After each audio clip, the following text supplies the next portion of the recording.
En Panamá el sueño de tener casa propia suele comenzar con una promesa: estabilidad, seguridad, un techo para la familia. Pero para algunos, ese sueño termina convertido en una espera interminable, en una pesadilla. Mi esposa y yo adquirimos una vivienda en Reserva del Norte, Ciudad Bolívar, de la promotora Promotores Unidos y de Mis Raíces Pedro.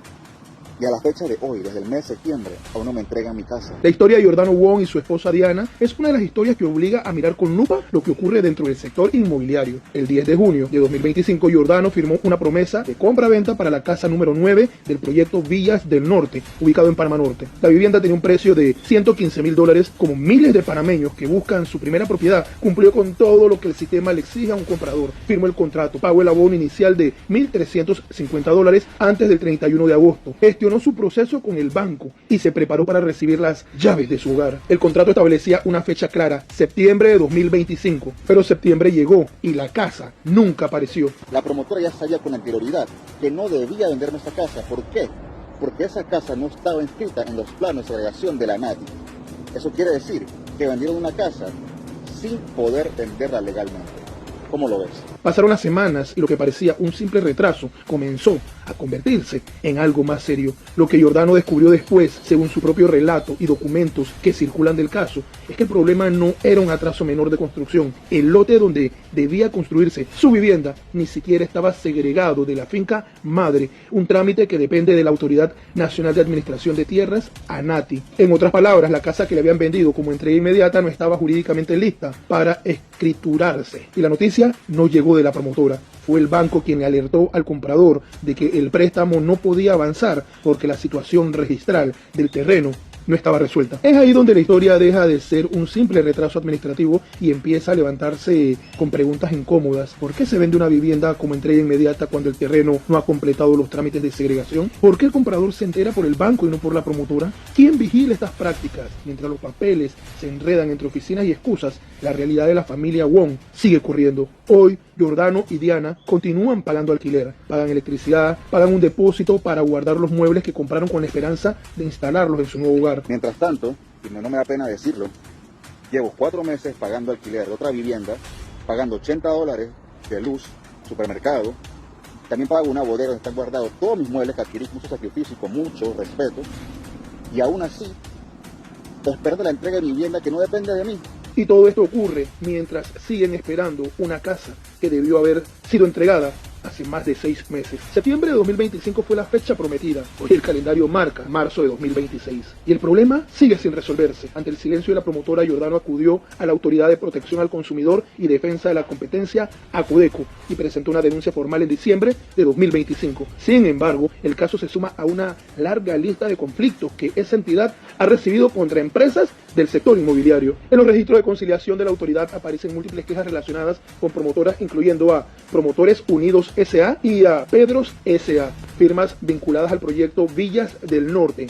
En esa base de datos se documentan denuncias por motivos que se repiten una y otra vez: incumplimiento de contrato, devolución de abonos, cláusulas abusivas y falta de información al consumidor. Al sumar los expedientes registrados contra estas dos empresas, aparecen varias denuncias en el sistema de conciliación, algunas por montos considerables. Una de ellas, por ejemplo, supera los $86.000 reclamados por un consumidor. Otras corresponden a conflictos por devolución de dinero o incumplimiento de promesas contractuales. No se trata de un incidente aislado, es un patrón que ya ha sido señalado por consumidores y que incluso aparece documentado en las estadísticas oficiales.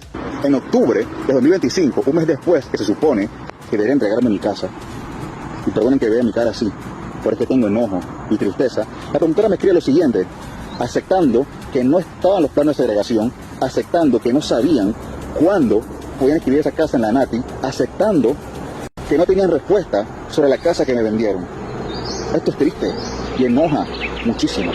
El propio sector inmobiliario reconoce que los contratos de promesa de compraventa suelen incluir cláusulas que favorecen ampliamente a las promotoras, cláusulas que permiten retrasos, cambios de condiciones o devoluciones parciales del dinero del comprador. Lo que para el promotor es una salvaguarda contractual, para el comprador puede convertirse en una trampa legal. En redes sociales, tras la denuncia pública de Giordano, comenzaron a aparecer decenas de comentarios de personas contando historias similares. Pagas como dueño pero sigues de inquilino, escribió uno de los usuarios. La promotora nos engaña y nadie los defiende, comentó otra persona. Otro usuario lanzó una pregunta directa que resume el sentimiento de muchos compradores. ¿Cuándo vender algo bajo falsedad empieza a ser delito? La pregunta no es menor, porque cuando el comprador incumple, el sistema se mueve con rapidez, penalidades, intereses, pérdidas de abonos, procesos legales. Pero cuando la empresa incumple, el proceso parece diluirse entre conciliaciones, trámites administrativos y promesas de solución. Mientras tanto, la familia sigue esperando. Compré esta casa con mucho sacrificio. Ustedes saben lo que me pasó en el 2023. Mi hermano me regaló un carro, lo vendí como un buen hombre para darle un futuro mejor a mi hijo, que nació hace 3 meses. Me despojé de mi auto como un caballero, como un hombre que protege a su familia, para tener mi primera vivienda. Hice todo lo que legalmente había que hacer. Agoté las instancias, que hay una denuncia de mi parte en Acodeco hacia esta promotora y aún así no recibo respuestas a la fecha. Yo no encuentro qué otra situación puedo hacer o qué instancia debo ocurrir para que se me cumpla con el contrato que ya incumplieron de promesa de compra y venta y de entrega de mi vivienda. Aún sigo viviendo en una casa de alquiler. Aún sigo esperando que me den respuesta. He buscado todas las instancias legales y aún no recibo respuesta de nadie.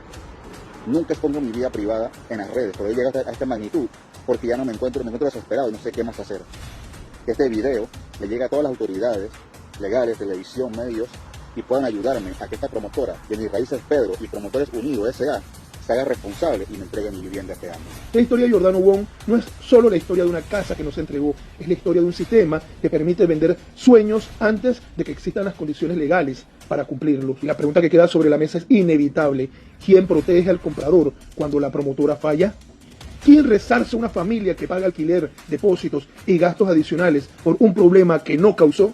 ¿Quién vigila que no se vendan viviendas que todavía no están listas jurídicamente? Y sobre todo, ¿cuántos Giordanos más hay en Panamá esperando las llaves de su casa que ya pagaron, pero que todavía no existen para el registro público? Te quiero leer en los comentarios. Por el momento me despido. Yo soy Félix Tijerino y esto es Infórmate Panamá.